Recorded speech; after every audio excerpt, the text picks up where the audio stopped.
अब बात करेंगे मक्का की, जहां एक इजरायली रिपोर्टर के घुसने पर बवाल हो गया। पूरी कहानी क्या है समझिए। 18 जुलाई को इजराइल के एक चैनल न्यूज़ 13 ने मक्का पर रिपोर्ट पब्लिश की। चैनल की वेबसाइट पर छपी रिपोर्ट का टाइटल कुछ यूं था: journey to Mecca, news 13 messenger in documentation from the most important city for Islam. यानी मक्का का सफर, मुस्लिमों के सबसे पवित्र शहर से न्यूज़ 13 के रिपोर्टर की रिपोर्ट। इसके मुताबिक गिल तमारी मक्का के अंदर घुसने वाले पहले इजरायली रिपोर्टर बने। वो सिक्योरिटी चेक और नियमों को धत्ता बताकर अंदर घुस गए। जब उनके ऊपर किसी ने शक किया तो वो अपनी गाड़ी में बैठकर बाहर निकल गए। रिपोर्ट में मक्का के अंदर की मस्जिदों, पवित्र कुरान, काबा आदि का जिक्र भी किया गया। जब ये रिपोर्ट पब्लिश हुई तो हंगामा मच गया। सऊदी अरब के कानून के मुताबिक किसी भी गैर मुस्लिम व्यक्ति को मक्का के अंदर जाने की इजाज़त नहीं है। इसके लिए रास्ते में बोर्ड भी लगे हुए हैं। गैर मुस्लिमों को मक्का के पास से रास्ता बदलने के लिए कहा जाता है। इसके बावजूद गिल अंदर घुस गए। रिपोर्ट पब्लिश होने के बाद उनकी काफ़ी आलोचना हुई। ट्विटर पर न्यूज़ 13 के खिलाफ काफ़ी कुछ लिखा गया। बाद में गिल ने भी ट्वीट किया। उन्होंने अपनी हरकत के लिए माफ़ी मांगी। लिखा कि वो किसी की भावनाओं को आहत नहीं करना चाहते थे। कहा जा रहा है कि ये माफ़ीनामा इजरायली अधिकारियों की तरफ से ड्राफ्ट किया गया है। दरअसल इस्लाम में मक्का को काफ़ी पवित्र माना जाता है। गिल तमारी का अंदर जाना सऊदी अरब और इजराइल के आपसी रिश्ते को बिगाड़ सकता है। पिछले कुछ वर्षों में दोनों देशों के बीच रिश्ते सुधर रहे हैं। अमेरिकी राष्ट्रपति जो बाइडेन ने भी हालिया मिडिल ईस्ट दौरे की शुरुआत इजराइल से की और अंत सऊदी अरब में किया था। जानकारों की माने तो इस दौरान सऊदी अरब और इजराइल के बीच रिश्ते सुधारने को लेकर भी चर्चा हुई। गिल तमारी की हरकत इस पहल को पटरी से उतार सकती है। अभी तक दोनों देशों की तरफ से आधिकारिक बयान नहीं आया है, लेकिन इजराइल ने डैमेज कंट्रोल करने में काफ़ी हद तक सफलता हासिल कर ली है। ये तो हुआ हालिया मामला। अब ये जानते हैं कि मक्का में गैर मुस्लिमों के घुसने को लेकर क्या नियम है। असल में हमें ये समझना चाहिए कि ये इख्तिलाफी मसला है। इख्तिलाफी मसले का मतलब ये है कि जो मुसलमानों के मशहूर 4 स्कूल हैं, जिनको हम फ़िक़्ह के स्कूल कहते हैं, और उसी की बुनियाद पर जो है वो कानून बनते हैं, इस्लामी कानून बनते हैं।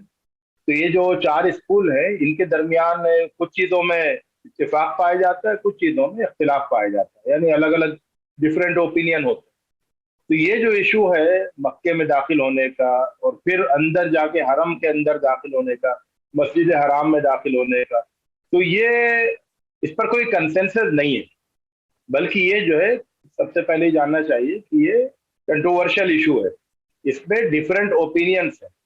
तो जैसे हनफी स्कूल, जो जाहिर है कि आप जानते हैं सबसे बड़ा स्कूल है और सबसे बड़ी मेजॉरिटी जो मुस्लिम्स की है उसको रिप्रेजेंट करता है। तो हनफी स्कूल में इस बात की पूरी इजाज़त है कि कोई भी नॉन मुस्लिम वो मक्के में जा सकता है और वो मस्जिद में भी जा सकता है। हरम की जो मस्जिद है जहाँ तवाफ करते हैं वहां पर भी जा सकता है। ये तो हनफी स्कूल का ओपिनियन है। और फिर जो उसके बाद जो बड़ा स्कूल है मालिकी स्कूल, तो मालिकी स्कूल का भी ओपिनियन ये है कि मस्जिद में तो नहीं जाएंगे लेकिन मक्के में जा सकते हैं। और उसके बाद जो 2 स्कूल है, शाफी स्कूल और हम्बली स्कूल, उनके यहाँ इस मामले में जरा सख्ती है। वो कहते हैं कि मक्के में नॉन मुस्लिम्स को नहीं जाना चाहिए।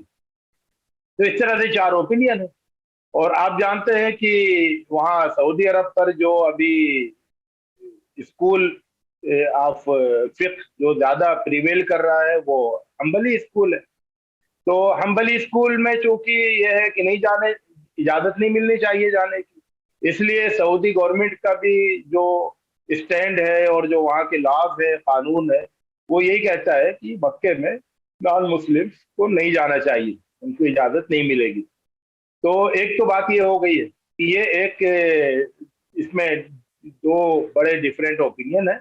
और जो उसमें 2 बड़े स्कूल हैं, हनफी और मालिकी स्कूल, वो कहते हैं कि इजाजत है अंदर जाने की। और जो उसके बाद के जो 2 स्कूल है, शाफी और हम्बली स्कूल, वो कहते हैं कि इजाजत नहीं है। और चूंकि सऊदी अरब में हम्बली स्कूल के मुताबिक लॉ और कानून बना है, तो इसलिए वहां का कानून ये है कि जाने की इजाजत नहीं है। अब ये जो इशू है कि अभी ये एक यहूदी का, एक इजरायली का उसमें जाना, तो इसके 2 डायमेंशन है। एक तो ये है कि जो मुल्क के जो लॉज हैं जिसको पूरी वहाँ की के लोग मानते हैं, उसको गोया कि वायलेट किया। किसी मुल्क के लॉज को वायलेट करना और उनको तोड़ना, ये तो किसी भी तरह से दुरुस्त नहीं हो सकता है। फिर वहां की जो प्रैक्टिस थी अब तक कई सालों की, उस प्रैक्टिस को ब्रेक किया, तो इसलिए वहां के लोगों के जज्बात को ठेस पहुंचना ये बहुत ही नॉर्मल सी बात है।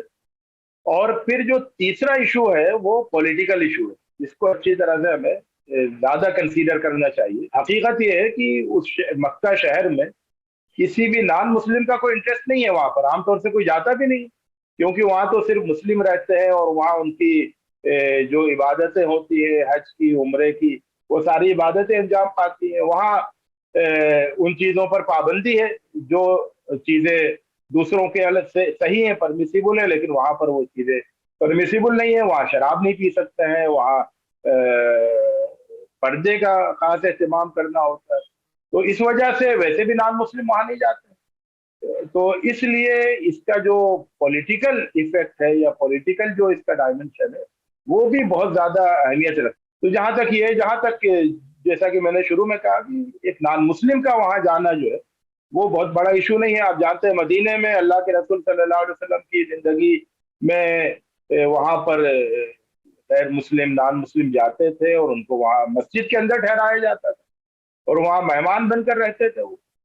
तो ऐसे बहुत सारे वाकयात हैं कि जी जी मेरा जी जी कोई वो आया है और जी उनको अल्लाह के रसूल सल्लल्लाहु अलैहि वसल्लम उनके डेलीगेशन को अपनी मस्जिद में ठहराया और वहां पर उनकी जियाफत की और 2-3 दिन तक वो मेहमान रहे या कोई दिन मेहमान रहे। तो इसलिए इतना बड़ा इशू नहीं है कि इसको हम बहुत सेंसिटिविटी के साथ देखें। ये एक पॉलिटिकल एस्पेक्ट इसका जो है वो इस वक्त ज्यादा है। आप बने रहिए लल्लन टॉप के साथ। शुभ रात्रि।